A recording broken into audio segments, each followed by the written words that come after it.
እንግዲህ የቅዱሳንን ሰገራ ይበላሉ ነው እንደዚህ ልክመሰው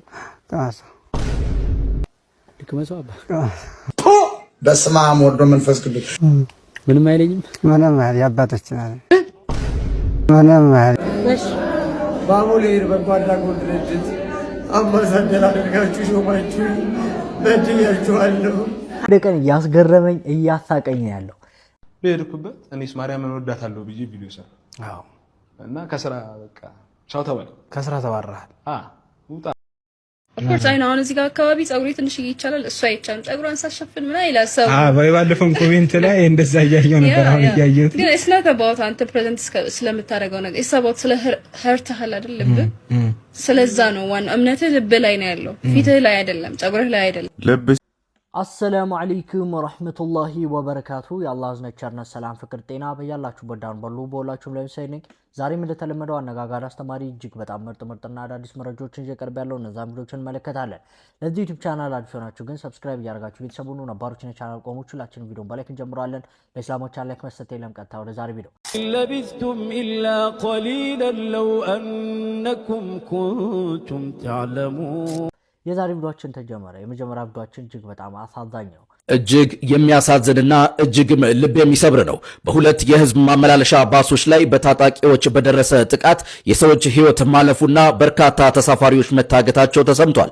ከጓጽዮን በቅርብ ርቀት በምትገኝ ወሌ በተባለች ቦታ ታጣቂዎች ዛሬ ረፋድ የባሶቹ ተሳፋሪዎች ላይ ጥቃቱን ማድረሳቸውንና ታጣቂዎቹ በከፈቱት ተኩስ የሰዎች ህይወት ማለፉን በርካታ ተሳፋሪዎች ታግተውም መወሰዳቸውን እንዲሁም ዛሬ ረፋድ 4 ሰዓት ገደማ መንገዱ ተዘግቶ እንደነበር ቲክቫ ከአካባቢው ነዋሪ አገኘውት ባለው መረጃ አሳውቋል። ሌላኛው ጥቃቱ ከደረሰበት ቦታ አካባቢ መረጃውን ያጣሩ ነዋሪ ጥቃቱ መድረሱን ገልጸው ከ8 በላይ ሰዎች ተገድለዋል፣ 10 ቆስለዋል ሲሉ ተናግረዋል። ሌላኛው ነዋሪ ደግሞ የሟቾችን ብዛት 10 አድርሰውታል። ተጎጂዎች ወደ ጤና ጣቢያ መወሰዳቸውን ቲክቫ ኢትዮጵያ ዘግቧል። ነገር እጅግ በጣም ያሳዝናል። መንገድ ላይ እንግዲህ በታጣቂዎች ተሳፋሪዎች እንግዲህ ታግቷል፣ እንደዚሁም ደግሞ ተገሏል።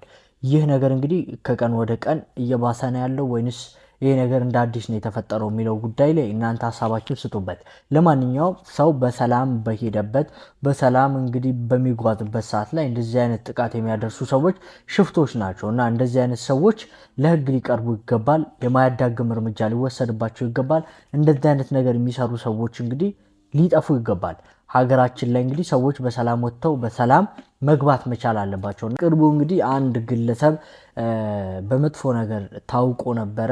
ሁሉም ሰው የሱን ስም ሲያነሳ ነበር። አሁን ላይ ግን ተመልሷል። ይቅርታም እየጠየቀ ይገኛል። ባሙሌር በጓዳጎት ድርጅት አምባሳደር አድርጋችሁ ሾማችሁ በድያችኋለሁ።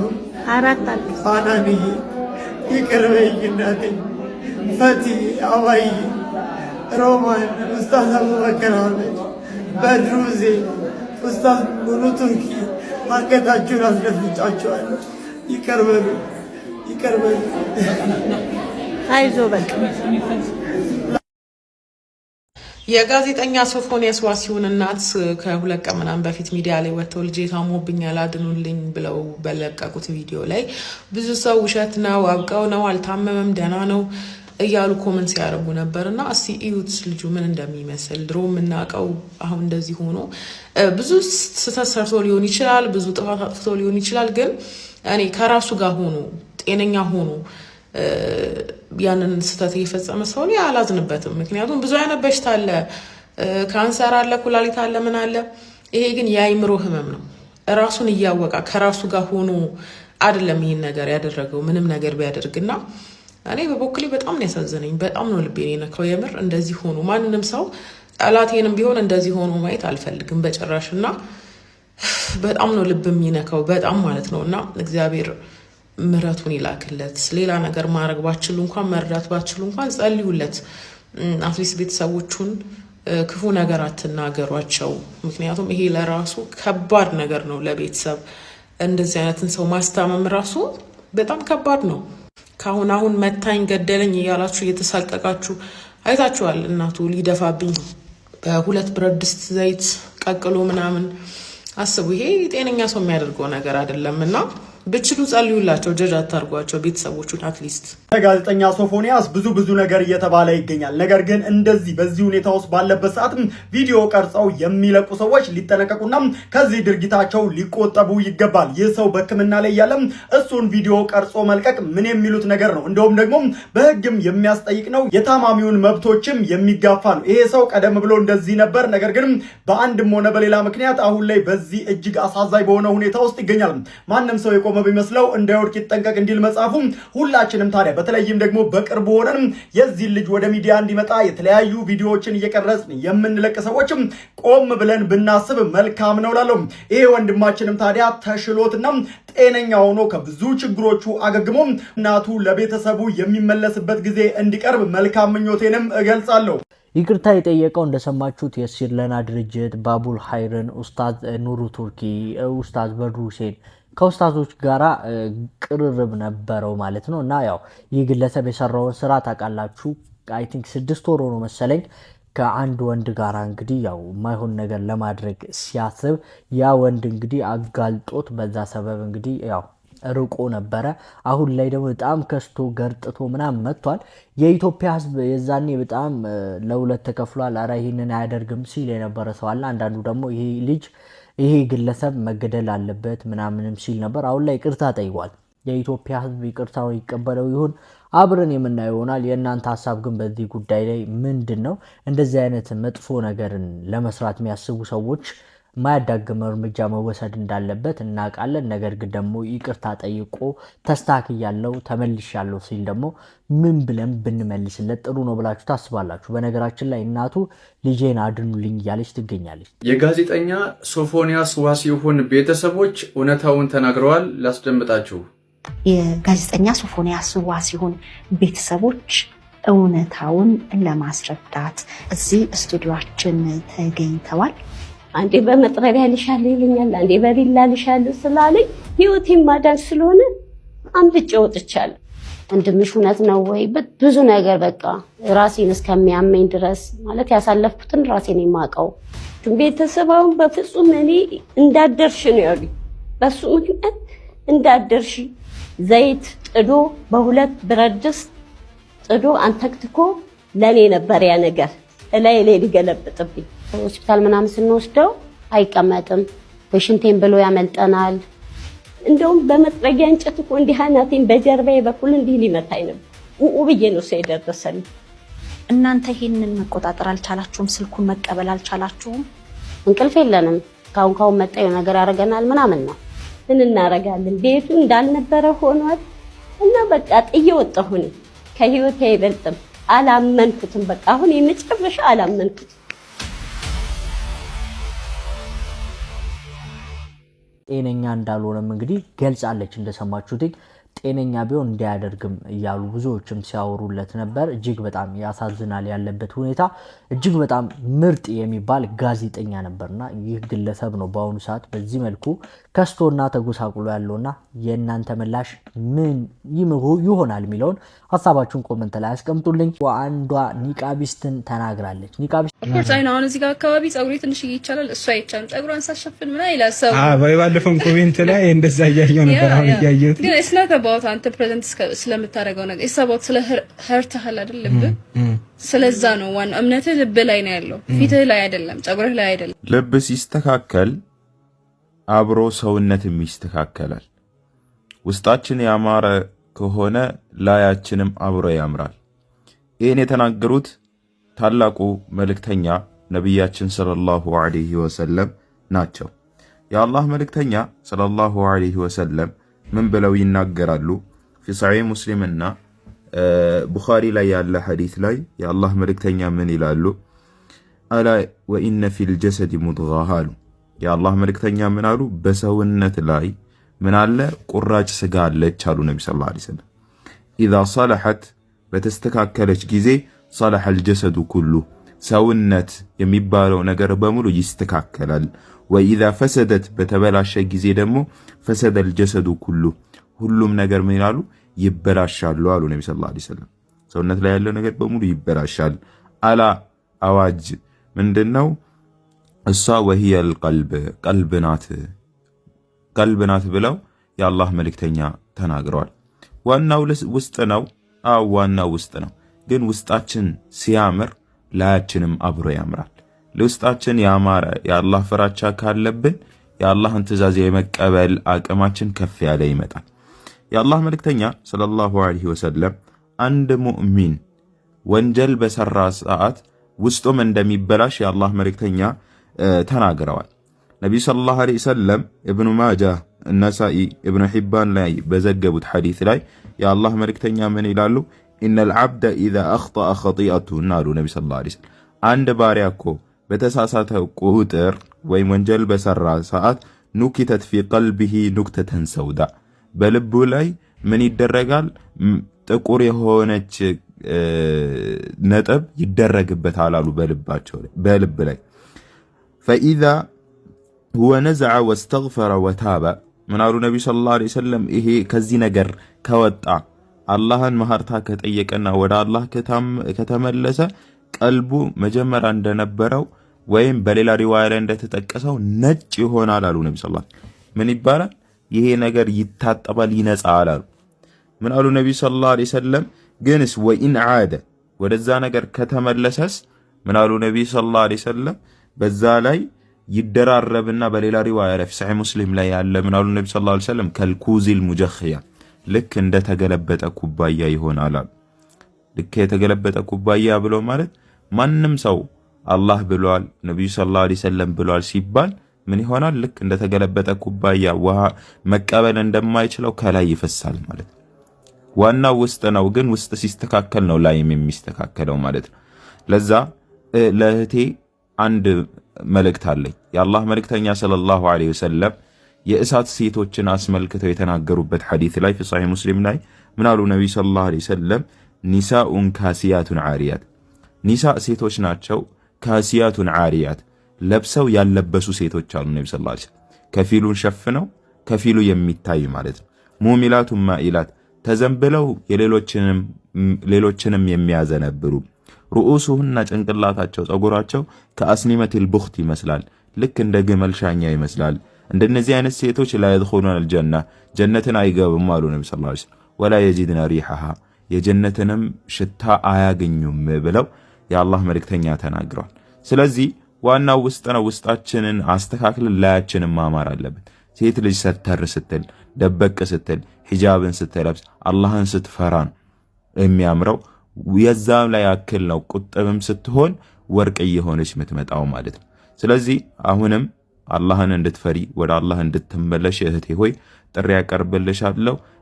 ላይሽ ውስጥሽ ሲያምር ነው ላይሽም አብሮ የሚያምረው። ዋናው ውስጥ ነው ተብሎ የፈለገውን ወንጀል መስራት ቢቻልማ ስንትና ስንት ነገሮች የሚበላሹ ይሆናል ማለት ነው። ስለዚህ አላህን ፍሪ፣ ወደ አላህ ተመለሽ። ወላሁ ሙስተዓን። የተናገረችው ደግሞ ጸጉሯን ለቃ ቢዝነሷ ሜካፕ፣ ጥፍር፣ ጸጉር ላይ ነውና ያንን ቢዝነሷን ለማጧጧፍ ስትል ኒቃቢስቶችን መናገሯና የኒቃቢስትን ክብር ዝቅ ማድረጓ በጣም ብዙ ኡስታዞችንም ሰዎችንም አናዷል። ሀቂቃ በአሁኑ ሰዓት በጣም እየመጡ ነው ያሉት። እንደዚህ እንደፈለጉ ልቅ ሆነው ከወንድ ጋር እንደፈለጉ በቃ ጸጉራቸውን ለቀው ሱሪ ለብሰው ምናምን ኢማን ያላቸውን ሰዎች ዲነኛ የሆኑ ሰዎችን ለመንካት ባለጌ ለማድረግ የሚያስቡበትና የሚሄዱበት ጥረት ከፍተኛ እየሆነ ነው ያለውና ይህ ነገር ደግሞ ተቀባይነት የለውም። እንግዲህ አላህ Subhanahu Wa Ta'ala ያዘዘውን ትእዛዝ ወይ ትታዘዛላችሁ አሊያም ደግሞ አልታዘዝንም ብላችሁ በቃ ማመን ብቻ ነው ከናንተ የሚጠበቀው እንጂ ወደ ኒቃብ ምናምን መሄድ የለባችሁ። እኛ በኒቃብ ምክንያት ብዙቶቻችን እኮ ስንት ነገር አጥተዋል። ከስራ ገበታቸው ተባረዋል፣ ተስተጓጉሏል፣ ስራ ማግኘት አይችሉም ኒቃብ በማድረጋቸው ምክንያት።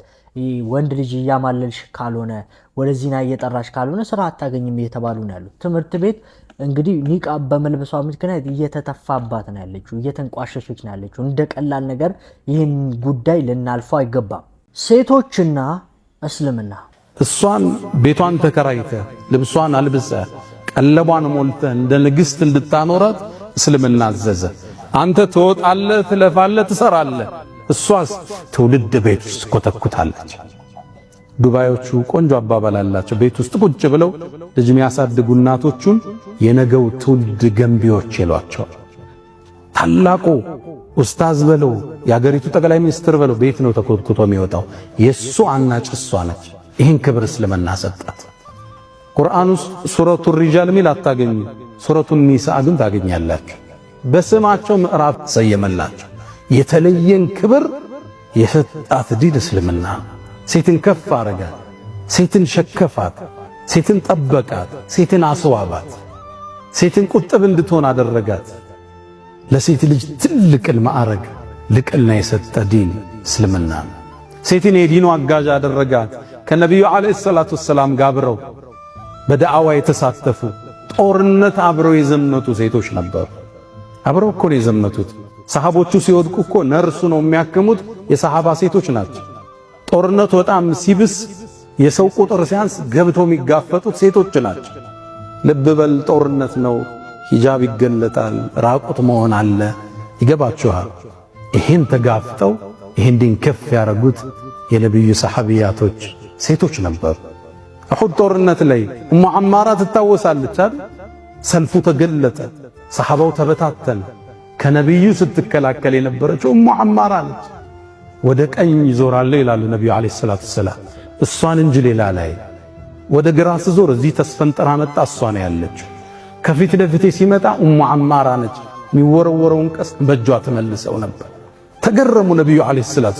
ስትወረውር ቀስቷ አይስትም፣ ቀስት ከሌላ ተቀብለው ለሷ ይሰጧት ነበር። ጦርነቱ ሲያበቃ አስጠሯት። አንቲ ኡሙ ዐማራ ምትፈልጊን ጠይቂኝ አላት። ልብ በል ይሄ ጥየቃ ምትፈልገው ነገር የሚመለስበት ጥየቃ ነው። ዱንያን አልጠየቀች። የአላህ መልእክተኛ ከእርሶ ጋር በጀነት ጎረቤት ልሆናለች። ሴቶች አሁን አዳራሽ ላይ ሴት በዛ ወንድ በዚህ ሲሆን የሚያወግዝ ዲኑ ያልገባው ወጣት ታገኛለህ። ሴቶች አዳራሽ ላይ አይደለም የጦርነት ሜዳ ላይ አብረው የተሳተፉበት ዲን ነው። እኽትላጥ እናወግዛለን። አንዱ በአንዱ ውስጥ ለየብቻ ሆኖ ግን መቀመጥ ከዲኑ ጋር ሊጋጭ አይደለም። ሴቶች ናቸው ያስተማሩት። እናታችን አይሻ ሙዓሊመቱ ሪጃል ወልአጅያል ትባላለች። ትውልድ ያነጸች ሰሃባ ሰብስባ ያስተማረች እናታችን አይሻ ነች። በሶስተኛ ደረጃ የነቢዩን ሐዲስ ካስተላለፉት ሰሃባዎች ውስጥ አንዷ እናታችን አይሻ ነች። ሴቶች በእስልምና ከፍታን አገኙ። ከነ ቁጥብነታቸው፣ ከነ ሐያቸው፣ ከነ ኢማናቸው የትውልድ ግንባታ ላይ ትልቅ ሚና ነበራቸው።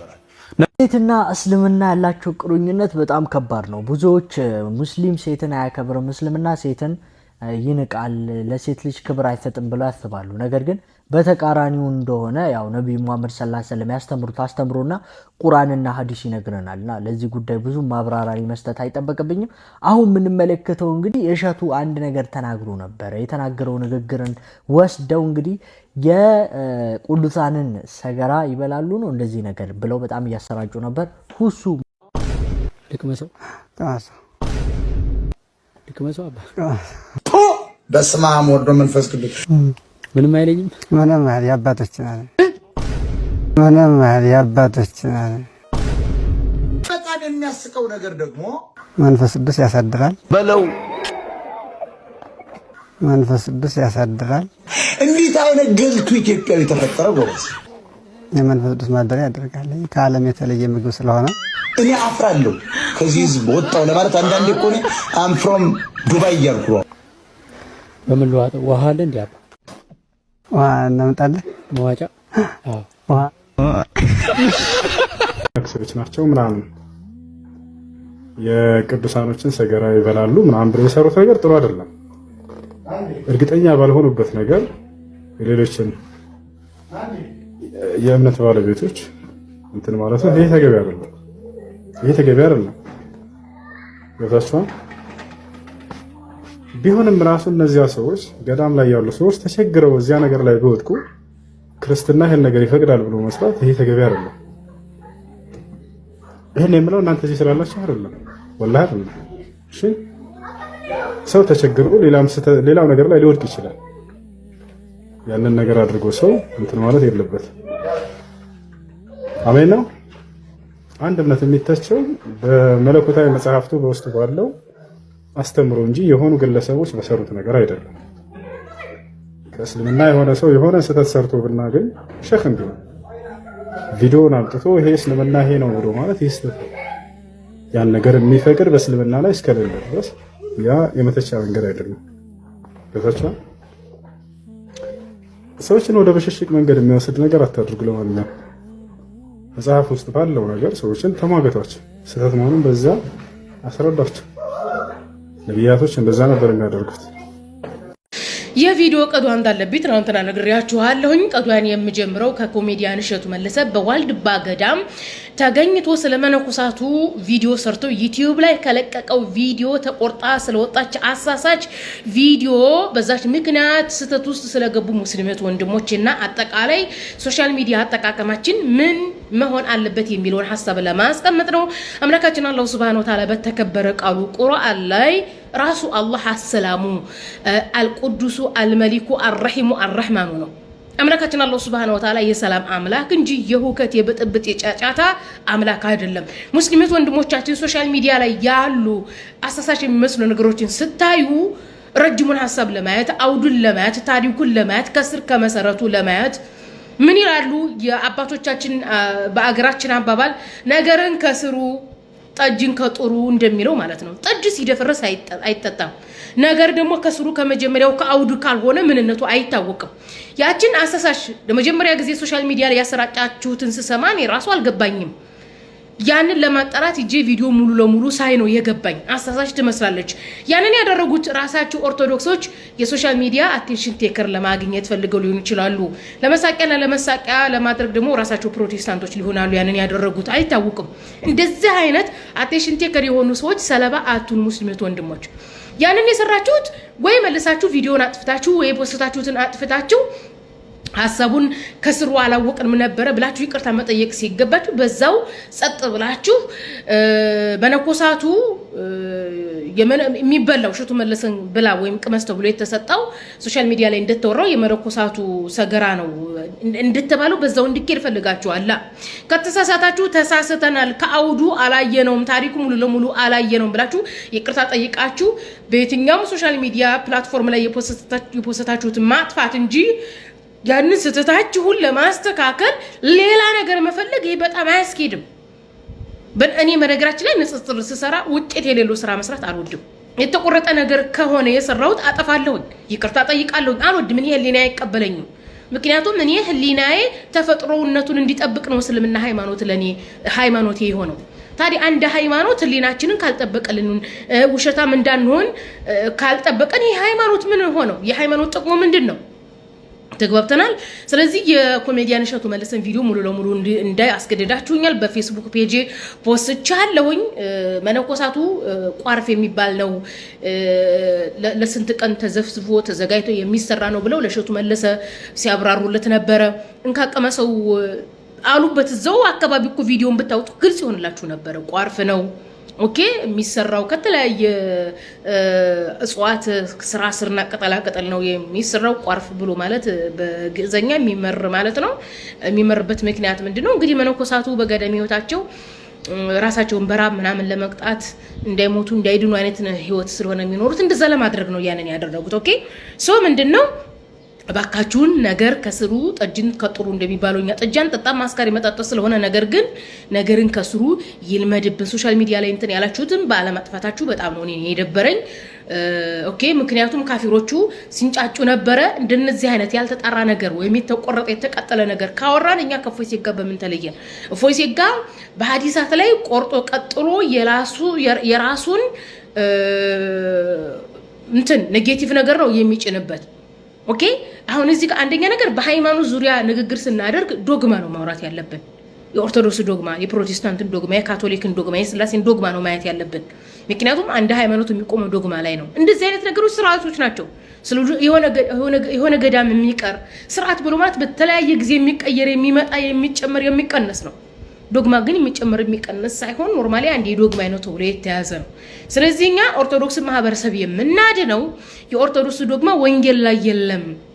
ኢየሱስ ፈጣሪ ነው የሚለው በወንጌል የለም። ኢየሱስን ፈጣሪ አድርጋችሁ አትያዙ ትድኑ ዘንድ ኢየሱስን ነብይ ነው ብላችሁ ያዙ። በዮሐንስ ወንጌል ምዕራፍ 17 አንቀጽ 3 ላይ የፈጣሪን ማለትም የእግዚአብሔር መንግስት ሰማይ ለማግኘት ኢየሱስ መልእክተኛ ነው ብሎ ማመን እንዳለበት ነው ወንጌል የሚያስተምረው። ይህን ስታደርጉ ትድናላችሁ ብለን ለኦርቶዶክሶች ማስተማር እንጂ በየገዳም የሚደረጉ ስርዓት በሰው ልጆች መካከል የሚደረጉ ስርዓት ላይ መሳቅ፣ መሳለቅ፣ መጠቋቋም ምንም እንትን የለውም።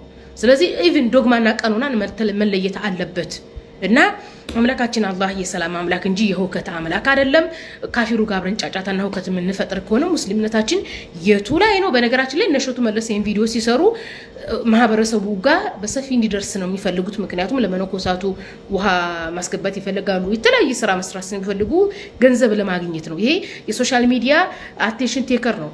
ያኔ ቃላት የሚያሳስት ሰው ጫጫታ እንዲፈጥር ምክንያቱም የትንፍጩ ዱቄትን አምጪው አይነት የሶሻል ሚዲያ አሰራር ነው። ይሄ አይነት ኢቭን ኮሜዲያን እሸቱ መለሰ እንዲህ አይነት ነገር እንደሚፈጠር ያቅ ነበር። ያን ቪዲዮ ሲሉት ማለት ነው ሰዎቹ መስሏቸው እንጫጫታ እንዲፈጥሩና ከእንደዚህ አይነት ነገር ራሳችሁን ጠብቁ ለማለት ነው። ይሄን ይመስላል። ሽራ አድርጉት። ሁሱ በነገራችን ላይ ሀቅን አውርቶ የሚኖር ነው። እህታችንን መሰረትም ሀቃቁን ነው የምታወራው። የሁሱ ስነ ምግባር እጅግ በጣም ያስገርማል። ካፊሮች አይደለም እንደዚህ አይነት ሀቅ ሊያወሩ ይቅርና እውነቱን ነገር እንኳን አደባብሰው ገልብጠው ምናምን ውሸት ሲያወሩ ነው የምናውቀው። የነሱ ቄሶች ይበሏቸው ተሳዳቢዎች ይበሏቸው ማለት ነው። ግን እዚህ ጋራ እንደምታውቁት ሙስሊም ሀቅ ነው የሚያወራው። መጥፎ ነገር አያወራም፣ ውሸት አያወራም። እና ይሄ ነገር ሊታወቅ ይገባል። በጣም ልትደነቁ ይገባል። ሙስሊም ያልሆናችሁ ሰዎች በደንብ ልታስቡ ይገባል። እዚህ ጋራ ይህንን እድል አገኘው ብሎ ይህንን እድል ተገኘ ተብሎ መጠቀም የሚቻልበት ሲቹዌሽን ነው እንደናንተ ቢሆን ማለት ነው። ምክንያቱም እናንተ ነቢዩ መሐመድ እንደዚህ አድርገዋል፣ ሙስሊም እንደዚህ ነው፣ ሙስሊም እንደዚህ ነው እያላችሁ በተደጋጋሚ ታወራላችሁ የሌለውን ያልተጻፈውን ነገር። ግን ያው ሙስሊሞች ደግሞ ሀቅ አቋን ነው የምናወራው። ለማንኛውም ሁሱና መሰረት ያሉትን ነገሮች እንግዲህ ሰምታችኋል ብዬ አስባለሁ። ማርያምን እወዳታለሁ በማለት ምክንያት ከስራ ተባረርኩ እያለ ነው። ይሄ በሄድኩበት እኔስ ማርያምን እወዳታለሁ ብዬ ቪዲዮ ሰራ እና ከስራ በቃ ቻው ተባለ። ከስራ ተባረሃል? ውጣ። ከዛ ምን አጠፋ? ምን አይነት ቪዲዮ ነው የምትሰራው እንዴ? በቪዲዮ ነው ያው መርካቶ ላይ ስታድግ የፈለገ እኔ አሁን መሳቄን ምናምን አይደለም ይለ ጸባይ እንዳለ ሁሉ ደንፎ የሚባል ነገር አለ። ትህትና እንዳለ ሁሉ እልህም የሚባል ነገር በማርያም ምክንያት ነው እንዴ ምናምን። እኔ እንደውም ሌላ ነገር አይቶብኝ ምናምን መስሎኝ ነበር። አልহামዱሊላህ ደግሞ የሰው አቃሉ ደም ይጃመላን የለም ይለ እኔ ጋር እኔ በምን አይቶብኝ ምናምን ጣውጣ እንዴ ምንድነው የምለቀው ቪዲዮ እኔስ ማርያምን ወዳታለሁ በሷ ነው ወላሂ ነው ያረሰም። በቃ እልህ ይዞኝ ዝነኛው ጀለሳለኝ ዝነኛው ቢኖር ይነግርህ ነበር። እልህ ይዞኝ ምንም አላልኩትም። እኔ ማርያምን በመውደዴ ነው ስራ ጣልከኝ። አረ ወላሂ ፋበል አንተ አይደለም ትታሰራለህም ከዚህ ዓለም ትባረራለህም ብትለኝ እኔ ማርያምን ከመውደዴ አልመለስም። ማርያምን ወዳታለሁ እልህ ወላሂ ዞምቦ እንዲመጣ አድርጉ ይለ አሁንም ከፍቶህ ነው ማርያምን ወዳታለሁ እያልኩት በጉልበት ቢመጣ ትጣሉዋለህ። በምላስ የሚጎዳህ ሰው ይበልጣል። ገባ የሆነ በሰሩት ስራ እንድጸጸት ሊያደርገኝ ሰው ማርያም አንተ ማርያም ይሄን ብለህ ትጸጸታለህ። እኔ በማልጸጸትባቸው ነገር ትንሽም ቢሆን የተጎዳውበት ስራ ያጠበት ነገር ነው። ግን ደግሞ አልጸጸትም፣ ደስተኛ ነኝ። እኔ አሁንም ቢሆን ማርያምን እወዳታለሁ። ማርያም ነች በይ እወዳታለሁ። ያ ነገር ትንሽ ሜንታሊ እንትን ብሎኝ ነበር። አልহামዱሊላህ ሰው የሆነ እናንተን ይያለ ብቻ አልহামዱሊላህ ነው። እዛው ሱባኤን ጎተህ ታውቃለህ? ሱባኤን ጓደኛዬ ታሞ ለጓደኛዬ ብዬ እሺ፣ እስቲ ነገር ስለሱ እሱ ነገር ክሊር አድርግልኝ። ጥምቀት እየተከበረ እየተሸከም ነበረ። ከዛም በኋላ አንድ ፖሊስ መጣና ወላሂ ብዬ ስልክ እያወራ ሳላይ ነውና ሙስሊሙ ነው ምን ሊያደርግ ገባ? ስልክ ስታዋራ እኛ እድገታችን እንዲህ ኦርቶዶክሶች ወላሂ ነው የምላችሁ እኔስ ማርያምን ወዳታለሁ። ከቀን ወደ ቀን እያስገረመኝ እያሳቀኝ ያለው እንደሰማችሁት ማርያምን እወዳታለሁ ስላልኩ ከስራ የተባረርኩ እያለ ነው የሚገኘው።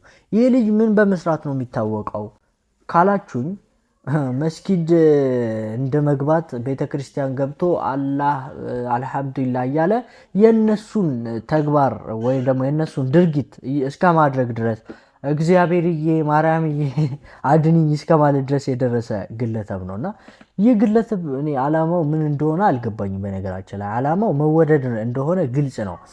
ከነሱ ጥቅም ለማግኘት እንደሆነ ግልጽ ነው። ግን ያንን ጥቅም አግኝ በቃ ያንን ጥቅም ስራም ይስጡ፣ ብርም አዋተው ይስጡ፣ ፍቅርም ይስጡ። ግን በቃ በእስልምና አልነግድ ሀቢቢ አልሐምዱሊላህ አትበል። አላህዬ እኔ ሙስሊም ነኝ የገባሁት ለጓደኛዬ ነው ምናምን ብለህ አሰክስ። በቃ አንድነቱ ወይ ወደ ሌላ እምነት መሄድ ከፈለግ መሄድ ነው። ስለዚህ በእስልምና ውስጥ ሆኖ እንደዚህ አይነት ማንቡጫረቅ እስልምና ውስጥ ሆኖ እንደዚህ ልወደድ የለም ሀቢቢ። እስልምና ባዘዘ መንገድ ወይ ትሄዳለህ አሊያ ደግሞ በእስልምና መነገድን ታቆማለህ። ለማንኛውም በጣም ወላሂ አስገርሞኛል። የዚህ ልጅ ድርጊት ከቀን ወደ ቀን እያስገረመኝ ነው ያለው። ሰውን መብላት በክርስትና። አሰላሙ አለይኩም። ይሄን ቪዲዮ በትንሹ 10 ጊዜ ኮፒ ሊንክ በማድረግ ጀምሩ። ይሄን ቪዲዮ አንዴ ሰምተን እንመለስ።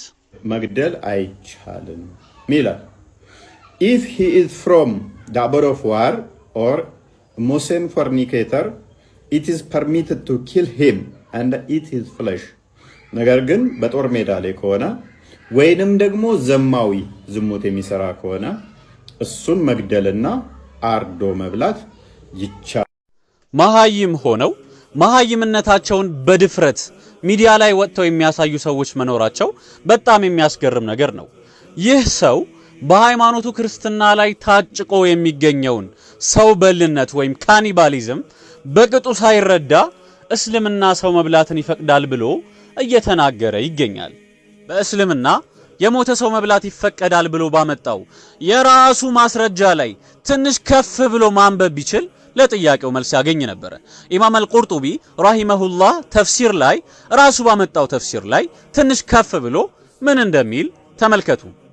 he should never eat human flesh ማንም ሰው የሰውን ስጋ መብላት አይፈቀድለትም even if that results in his death የሰውን ስጋ አለመብላቱ ሞትን የሚያስከትልበት ቢሆን እንኳ የሰውን ስጋ መብላት በፍጹም አይፈቀድለትም በማለት ይናገራሉ። ነብዩ ሙሐመድ ሰለላሁ ዐለይሂ ወሰለም ምን እንዳሉ ተመልከቱ። አይሻ ረዲየላሁ ዐንሃ እንደተናገረችው ነብዩ ሙሐመድ ሰለላሁ ዐለይሂ ወሰለም እንደዚህ አሉ።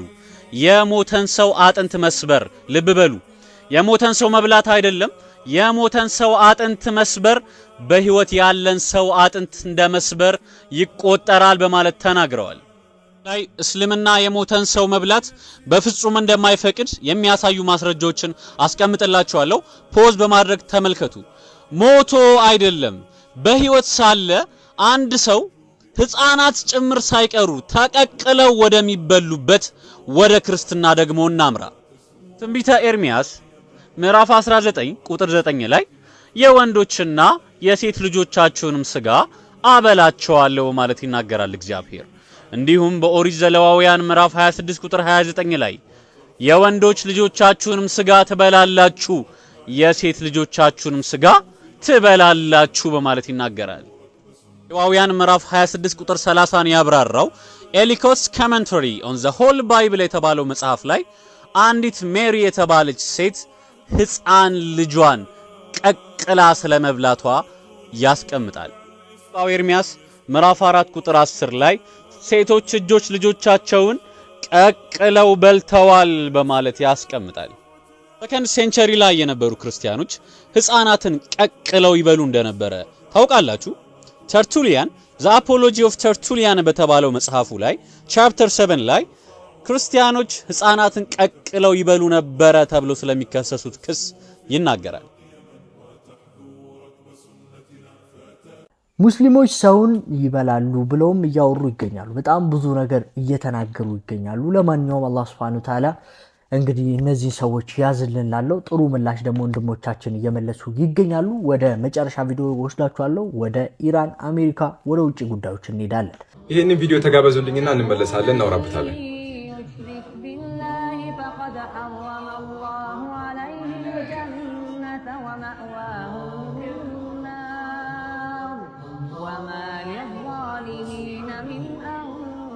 በመጀመሪያ ጁማማ አይደለ ሰለላሁ ዐለይሂ ነብይ ከላይ ተመለከቷቸው ሁለት ሰዎች ቻይናውያን ናቸው በቅርቡ እስልምና የተቀበሉ ማለት ነው። ታዲያ እነዚህ ሰዎች ሰላት እንዴት እንደሚሰገድ ለማየት በቀለም በዘርም ከማይመሳሰሏቸው አባት ለመማር ሲሞክሩ ይታያሉ። እጅግ በጣም ፈኒ የሚመስል ግን በጣም አስደሳችና እስልምና ለማወቅ የሄዱበት እርቀትን የሚያሳይ ነው። እንግዲህ ሰዎቹ እንደነገርኳችሁ ሰልመው ነው ያስተጋገሩ ሁኔታውን ለማየት በጣም እየጣሩ ይገኛሉ ማለት ነው። በጣም በቃ ብቻ ስለተመቸኝ ወደ እናንተ አመጣሁላችሁ። እንደምታውቁት ዛሬ ኢድም ነው፣ ሁለት ኢድ ነው። አንድም ጁማ ነው፣ አንድም ደግሞ ኢደል አድሃው ገና አላለቀምና ሁለት ኢዶች ናቸው። ለማንኛውም አሁንም ኢድ ሙባረክ ነው። ልጅዋለሁ ፏፈሽ በሉበት ብዬ ነው ከኢድ ጋር ገናኝቼ አመጣሁላችሁ። ቪዲዮን በደንብ ላይ ሼር ፖስት አድርጉት። ሰላም አለይኩም፣ ይመቻችሁ። ዶናልድ ትራምፕ ኦማንን እንደመስሳታለን ካሉ በኋላ ኢራን አስቸኳይ መልእክት አስተላለፈች። ኮፕሊንክ ያደረጋችሁ ተከታተሉኝ። የዓለም የነዳጅ መስመር በሆነው በሆርሙዝ ባህረ ሰላጤ አዲስ ውጥረት ነግሷል። የኢራኑ የውጭ ጉዳይ ሚኒስትር አባስ አራግቺ ከኦማን አቻቸው ጋር በስልክ ተወያይተዋል። ውይይቱ ስለ ሆርሙዝ ባህረ ሰላጤ የወደፊት አስተዳደርና የዓለም አቀፍ ሕግ ላይ ያተኮረ ሲሆን ውጤታማም እንደነበረ ሚኒስትሩ በኤክስ ገጻቸው ላይ ገልጸዋል። ዋናው መነሻ ግን ይሄ ነው። ከቀናት በፊት ዶናልድ ትራምፕ ኦማን በአግባቡ ካልተንቀሳቀሰች እመታታለሁ በሚል ጠንከር ያለ ዛቻ ሰንዝረው ነበር። ኢራን ግን ከኦማን ጎን እንቆማለን፣ ማንኛውንም አይነት ዛቻ አብረን እንመክታለን ስትል ለትራምፕ ቀጥተኛ ምላሽ ሰጥታለች። ይህ የአሜሪካና የኢራን ፍጥጫ ቀጠናውን ወዴት ሊወስደው ይችላል? ሐሳባችሁን በኮሜንት አጋሩኝ። ሌሎች መረጃዎችን ለመከታተል ፎሎ ማድረግ እንዳይረሳ። ቸር ያሰማን። ይህ መረጃ ለወንዶች ነው። በርካታ ወንዶች ራሳቸውን እያጠፉ እንደሆነ እየተገለጸ ይገኛል። ወንዶች በደንብ አዳምጡት። እንዲሁም ደግሞ ሴቶች ከሆናችሁ ለባሎቻችሁና ለወንድሞቻችሁ ሼር አድርጉላቸው። በዓለማችን በየዓመቱ ራሳቸው ከሚያጠፉ 700,000 በላይ ሰዎች መካከል ማለት ነው ከ450,000 በላይ የሚሆኑት ወንዶች እንደሆነ እየተገለጸ ይገኛል። በሰዓት 60 ወንዶች፣ በቀን ደግሞ 1500 ወንዶች፣ በሳምንት 12,000፣ በወር 4,500 በላይ ወንዶች ራሳቸውን ያጠፋሉ። ታዲያ ይህ ቁጥር ማለት ነው ሙከራ የሚያደርጉ ሳይጨምር ነው። እንደሚታወቀው በማህበረሰባችን ለወንድነት ከሰጠነው መለኪያዎች መካከል የማያለቅስ ስሜት አልባ እንዲሁም ደግሞ ምንም እንኳን ጫና ቢደርስበት ወንድ ስለሆነ ብቻ ወጥና ቻል አድርጎ እንዲያልፍ ይጠበቃል። ይህ ደግሞ በተለምዶ ለወንዶች ብቻ የተሰጠ ማንነት እንደሆነ ይታወቃል። ነገር ግን በአጋጣሚ እንኳን ከአቅሙ በላይ ሆኖ ካለቀሰ ወንድ አይደለ ጠንከር በል እንጂ የምን መልፈስፈስ ነው ይባላል። ታዲያ ይህ ነገር ማለት ነው ወንዶች የሚሰማቸው ስሜት እንዳይናገሩና በራሳቸው ማለት ነው ራሳቸው ላይ ኃላፊነት እንዲወስዱ ያደርጋቸው እንደሆነ እንግዲህ ገለጸ ይገኛል። ስለዚህ ወንዶች በየትኛውም የህይወት ጫና ውስጥ ያለፋችሁ ቢሆን እንኳን ብቻችሁን አይደላችሁም። እርዳታ መጠየቅ ደግሞ የሽንፈት ወይም ደግሞ ያለመቻል ምልክት እንዳልሆነ ማወቅ መቻል አለባችሁ። ፋይናሊ ዶናልድ ትራምፕ ሆርሙዝ ሰርጥ ላይ ጥለውት የነበረውን ብሎኬድ ለማንሳት ተስማምተዋል። በዚህ ጉዳይ ከኦልሞስት 40 ደቂቃ በፊት ቪዲዮ ሰርቼ ነበር፣ ኦር 30 ደቂቃ በፊት ግን አሩ ነው ዋይ እዚህ ጋር በመታየት መልኩ እንግዲህ ቲክቶክ ኮሚኒቲ ጋይድላይን ቫዮሌሽን ምናምን ነገር ብሎ ይዞታል። ከቅርብ ጊዜ ወዲህ አካውንቴ ላይ ፖስት ማድረጋቸውን ቪዲዮዎች እንደዛ ላይ እየያዘ አፒል ሳደርግ እየቆየ ይለቃቸዋል። ሶ አሁንም አፒል አድርጌያለሁ። እየቆይቶ መልቀቁ አይቀርም፣ ግን ያው ያንን ከምንጠብቅ ብዬ ነው። አሩ ነው ዋትስ ጎይንግ ኦን አካውንቴ ላይ ኤኒዌይ፣ ግን እንደዚህ አይነት ነገራቶች ስላሉ ነው። ለማንኛውም ዶናልድ ትራምፕ ሆርሙዝ ሰርጥ ላይ ጥለውት የነበረውን ብሎኬድ ለማንሳት መስማማታቸውን እዚህ ጋር በመታየት ትዊት በትሩዝ ሶሻላቸው ላይ በዝባዝንክ የታጀበ ትዊት ነው። ግን ዋናው ፖይንቱ እንግዲህ ለማንሳት መስማማታቸውን አሳውቀዋል። ይህም የሆነው እንግዲህ በትናንትናው ዕለት በተደራዳሪዎች በኩል በአሜሪካና በኢራን ተደራዳሪዎች በኩል በእነሱ ሌቭል ስምምነት ላይ ተደርሶ ነበር። አሜሪካን ብሎኬዱን ለማንሳት፣ ኢራንም ሆርሙዝ ሰርጥን የዘጋችውን ለማንሳት ስምምነት ላይ ተደርሶ ነበረ። ግን ፋይናሉን ውሳኔ የሚወስኑት ሁለቱ አመራሮች ናቸው። በአሜሪካ በኩል ዶናልድ ትራምፕ እና በኢራን በኩል ሱፕሪም ሊደሩ አያቶላ ሙጅተባ ኾሜኒ ናቸው የሚወስኑት። የነሱ ውሳኔ ሲጠበቅ ነበረ። ዶናልድ ትራምፕ ኦልሞስት ከ2 ሰዓት በፊት በዚህ ጉዳይ ፋይናል ውሳኔያቸውን ለመስጠት ከካቢኔያቸው ጋር ተቀምጠው ሲወያዩ ነበረ። ከዛ በኋላ እንግዲህ ከካቢኔ ሚቲንግ ከወጡ በኋላ እንግዲህ ነው ይህንን ትዊት ያደረጉት። በዛ ትዊታቸው ላይ ለሆርሙዝ ሰርጥን ለመክፈት መስማማታቸውና እዛ ብሎኬድ ላይ የተሳተፉ የአሜሪካ ኔቪ አባላት ወደ ሀገራቸው እንደሚመለሱና ሲመለሱ ቤተሰቦቻቸውን ሰላም እንዲሉላቸው ዶናልድ ትራምፕ ጠይቀዋል። ተስማምተዋል ማለት ነው። ይህ የሚያሳየው ጫፍ መድረሱን እንጂ መከፈቱን አይደለም። ምክንያቱም በዚህ በኩል ደግሞ የአያቶላ ሙጅተባ ኾሜኒ ፋይናል ዲሲሽን እስካሁን ድረስ አልታወቀም። እሳቸውም የሚመሩትን የኢራን ኢስላሚክ ሪቮሉሽናሪ ጋርድ ኔቪ አዘው ሆርሙዝ ሰርጥ እንዲከፈት ትእዛዝ የሚሰጡ ከሆነ ተከፍቶ እንግዲህ መርከቦች ያለምንም ጭቅጭቅ ያልፋሉ ተብሎ ይጠበቃል። የእሳቸው ፋይናል ዲሲሽን ነው የሚጠበቀው። በተደራዳሪዎች ደረጃ ግን ያ ስምምነት ላይ መደረሱን ተከትሎ ሙጅተባ ኾሜኒም ከዚህ የተለየ ውሳኔ ይወስናሉ ተብሎ ባይጠበቅም ግን ያው እሳቸው ሲሉ ነው የሚታወቀው። ስለዚህ የሚሉ ከሆነ ሆርሙዝ ሰርጥ ተከፍተው መርከቦች እንደልባቸው ስለሚንቀሳቀሱ ለሁላችንም ተስፋ ነው። ለማንኛውም ግን ዶናልድ ትራምፕ ይህንን መስማማታቸውን ኦፊሻል ያሳውቀዋል። በአያቶላ ሙጅተባ ኾሜኒ በኩል ግን እስካሁን ድረስ የተባለ ነገር አለመኖሩን ተከትሎ የእሳቸው ውሳኔ የተጠበቀ ነው። አያቶላ ሙጅተባ ኾሜኒ ምን ይወስናሉ? እነዚህ ሰዎች እያወዛገቡን ነው። አሜሪካና ኢራን ለስምምነት ላይ ደረሱ ተባለ። ከደቂቃዎች በኋላ ደግሞ የኢራኑ ውጭ ጉዳይ ሚኒስትር ወጥተው ምንም የተደረሰ ስምምነት የለም ሲሉ ነገሩን አጣጣሉት። ምንድነው በዚህ ደቂቃ ውስጥ የተፈጠረው? ኤንቢሲን ጨምሮ የተለያዩ ሚዲያዎች ሁለቱ ሀገራት የጦርነት ማብቂያ ስምምነት ላይ ደርሰዋል፣ አሁን የሚጠበቀው የትራምፕና የኢራን መሪዎች ፊርማ ብቻ ነው ሲል የዘገበው። አብዛኛው ሰው አበቃ ብሎ ሲጠብቅ ድንገት የኢራን ውጭ ጉዳይ ሚኒስትር ብቅ አሉና እንዲህ ያለ ስምምነት የለም፣ ውሸት ነው በማለት ዘገባውን አስተባብሏል። ይህ ተራ የዜና ማዛባት ይመስላችኋል? በፍጹም ይሄ ትልቅ የዲፕሎማሲ ጦርነት ነው። አሜሪካ ተስማምተናል የምትል ዜና በሾለከ መንገድ ማሰራጨቷም ኢራንን በዓለም አቀፍ ጫና ውስጥ ለመክተት የተደረገ ስልት ይመስለኛል። የፈለጉትን ውል እንድትፈርም መጠጊያ ነው። ኢራን በበኩሏ ደግሞ የሆርሙዝን የባህር ወሽመጥ የእኛና የኦማን ብቻ ነው በማለት አሜሪካን ከጨዋታ ውጭ ማድረግ ትፈልጋለች። የዓለም የነዳጅ ማስተላለፊያ ደም ስር የሆነውን የሆርሙዝ ወሽመጥን የራሷ የመደራደሪያ ካርድ አድርጋ ይዘዋለች። ስለዚህ ከጀርባ ያለው የሰላም ስምምነት ነው ወይንስ በሁለቱ ሀገራት መካከል ያለው የዲፕሎማሲ ቁማር ብለን ለመጠየቅ እንገደዳለን። ቪዲዮ ይመስል ነበር። ሳይነበሩ ቪዲዮ ላይክ፣ ቻናል ሰብስክራይብ አድርጉ። ቪዲዮ መተላለፊያ ሻንዳ ሼር አድርጉ። አላህ ብቻን ታገናኘን። ወሰላሙ አለይኩም ወራህመቱላሂ ወበረካቱ። ዛሬ ገጠር ነው ያለሁት እና ዝንቦቹ በጣም እያስቸገሩኝ ነበር። ለዛ ደግሞ አፉ በሉኝ። እንግዲህ ያው ገጠር ላይ ቆያለሁ። ሰው የገጠር ቪዲዮዎች እንዲለቀቁ የምትፈልጉ ከሆነ ኮሜንት ላይ አሳውቁኝ። አላህ ብቻን ታገናኘን። ወሰላሙ አለይኩም ቻው።